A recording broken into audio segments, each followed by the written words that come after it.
हाथवा में लिहाली मैया निमी के छरकवा हो कि चली दिहली ना मैया गंगा स्नानवा हो कि चली दिहली ना मैया गंगा स्नानवा हो कि चली दिहली ना हाथवा में लिहाली मैया निमी के छरकवा हो कि चली दिहली ना मैया गंगा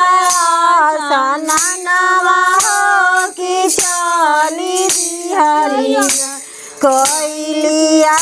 स्नानवा मैया सूरज गोर लगली हो रजुराई रे गइले ना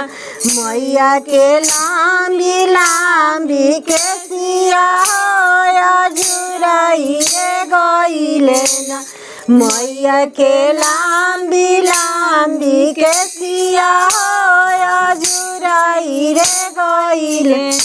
घोरावा चढ़ल आइले भैरो लाल भैयावा हो कहाँ रे चललू ना सीतला कोई के सिंगारवा हो कहाँ रे चललू ना सीतला कोई के सिंगारवा हो कहाँ रे चललू ना घोरावा चढ़ल आइले भैरो लाल भैयावा हो कहाँ रे चललू ना सीतला कोई के सिंगारवा हो कहाँ रे चललू ना सीतला कोई के सिंगारवा हो कहाँ रे चललू ना जाए के बबरुए भैरो सेवा खाके दुआरिया होई जा सेवा खाना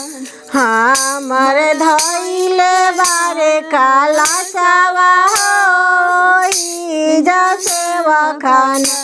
हमर धइले बारे काला सावा होई जा सेवा खाना हमर बनइले बारे पंडालवा होई जा सेवा खाना हमर करेले पूजनवा होई जा सेवा खाना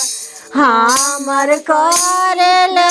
पूजनवा होई जा सेवा खाना हमर गावेले पचरवा होई जा सेवा खाना हमर गावेले भजनवा होई जा सेवा खाना हमर गावेले भजनवा होई जा सेवा खाना।